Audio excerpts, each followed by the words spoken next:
어차피 이게 뭐 다 상품 같은 경우는 이제 브랜드가 다 있잖아요. 그런데 사람도 저는 마찬가지라 생각을 하거든요. 이제 브랜드 가치가 높아야 그걸 그 어떤 그 상품이 어떤 나왔을 때 그 브랜드를 보고 그 네. 사람들이 구매를 하듯이 사람도 또 마찬가지로 뭐 전문가 같은 경우를 예를 들면 네. 브랜드가 있으면 예를 들면 우리 이제 법률 시장 같으면은 김현장 그러면은 네. 거기서 제공하는 서비스가 이제 네. 어느 정도는 그 보장이 된다라고 하는 브랜딩이 있잖아요. 네. 그런 거죠. 결국은 그 브랜드가 있고 또 브랜드가 이제 어느 정도 가치 있게 매겨지면은 그 스스로 이제 그 활동하는데 네. 되게 여러 가지로 그 편리한 부분이 많습니다. 어떤 부분에 뭐 저 같은 경우는 이제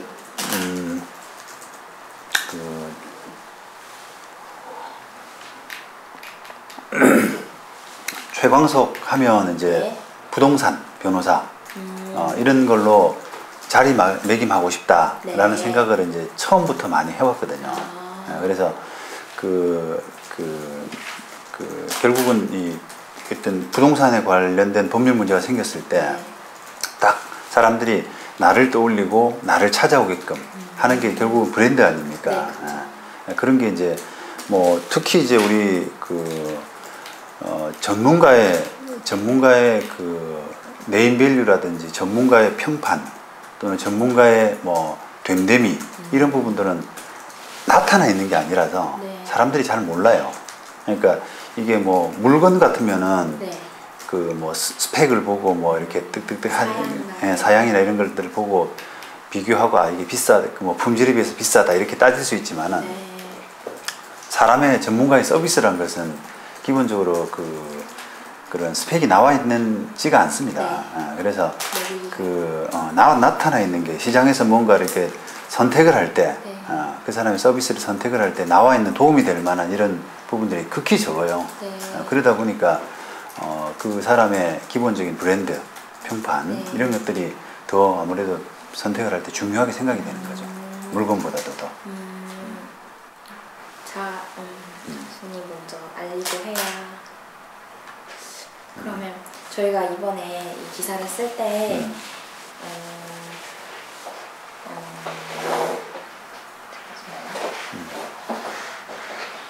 그냥 이렇게 지나가셔도 돼요. 상관없어요. 네. 하면 조금 그냥 자르면 되니까 네. 편하게 하세요. 팬이라는 분의 퍼스널 브랜딩에서 가장 최초로 저술하시고 그러신 분의 4단계를 바탕으로 기사를 쓰려고 하는데 첫 번째가 나의 브랜드를 발견하라예요.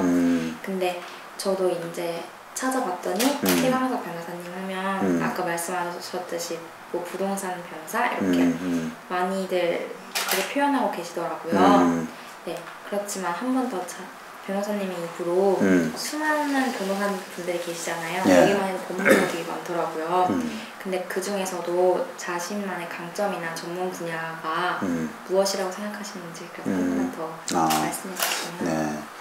그러니까 아까 이제 말씀드린 것처럼 저는 그 변호사 지금 이제 변호사 17년 차거든요. 네. 그런데 변호사 비교적 아주 초반부터 이 부동산을 좀 이렇게 내 분야로 네.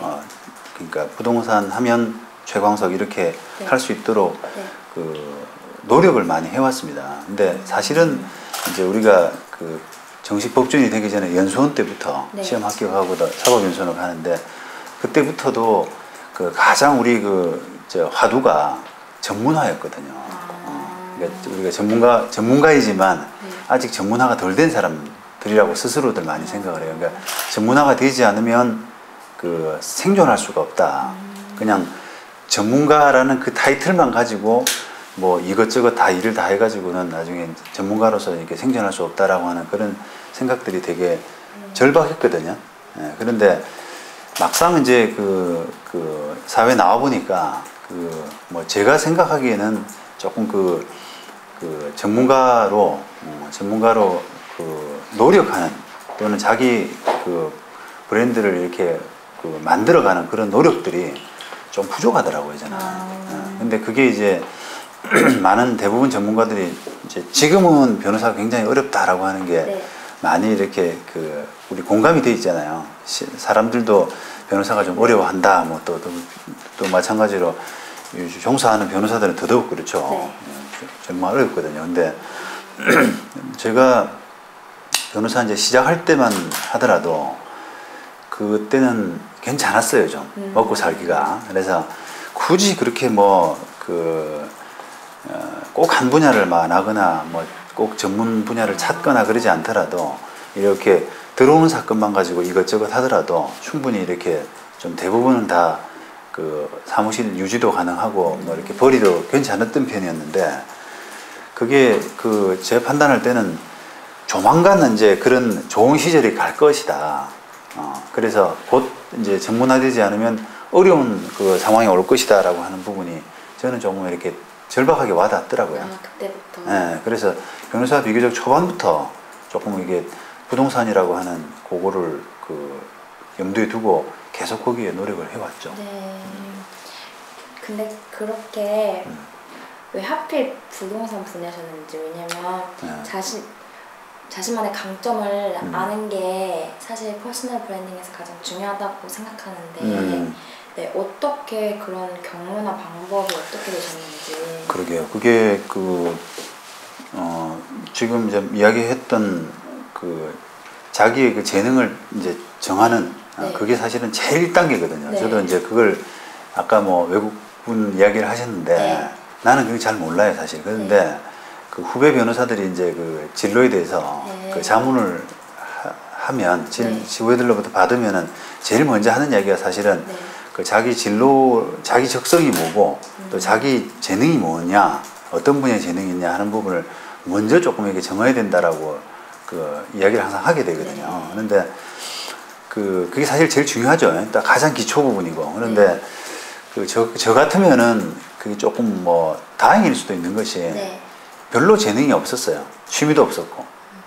다시 말하면 왜 이게 꼭 부동산이어야 되느냐라고 하는 부분에 대한 고민은 별로 없었습니다. 그러니까 예를 들어서 저는 아주 그러니까 우연한 단순한 계기로 그냥 부동산을 선택하게 됐는데 제가 이제 로펌이라고 네. 법률 회사 있지 않습니까? 거기에 한 3, 4년 근무하다가 이제 네. 개인 기업을 하게 됐는데 네. 그때 그때 이제 일을 담당했던 고객 중에 네. 중개인 협회라고 하는 네. 부동산 중개인 협회라고 하는 그런 단체가 있었어요. 그런데 이제 그쪽에 로펌에 있다가 그쪽 일을 하게 되면서 네.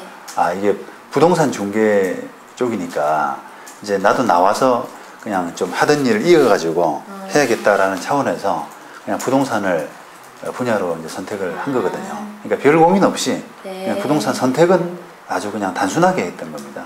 그럼 그때 받았던 회원분 중에서 그 일을 좀 하시다 보니까 그래도 이 일을 좀 맞는 것 같고 그 일을 쭉 하는 게 나와서도 하는 게 편하겠다고 생각하시나요? 정확하게 말하면 뭐 이렇게 뭐 적성이 맞는다라는 표현보다는 네. 그냥 내가 이왕 몇 년 했으니까 이게 변호사 예를 들면 4년차 때 한 2, 3년 정도 일을 했으니까 네.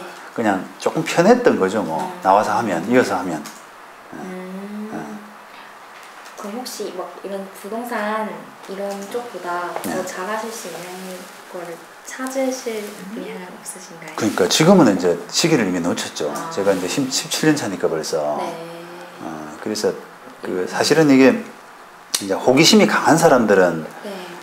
그런 고민들을 많이 하잖아요. 네. 과연 나의 취미, 역량은 맞아요. 어디에 있을까, 뭐 이런 거. 특히 대학생들. 그러니까. 네. 그런데 그게 이제 저는 장점일 수도 있다고 생각하지만 또 반대로 단점일 수도 있어요. 한 업무를 파지. 네, 그러니까 그냥 무던한 사람들은 네. 이 분야인가 보다라고 생각하고 별로 다른 데 눈 안 돌리고 한번 정하면 그냥 꾹 가거든요. 네. 근데 이게 개성이 강하고 이런 사람들은 또 한 분야를 정하고 나서 이게 아닌가 이런 고민을 또 하고 또 다른 데 또 재능이 있으니까 그 사람들은 그러니까 그런 경향들이 있더라고요.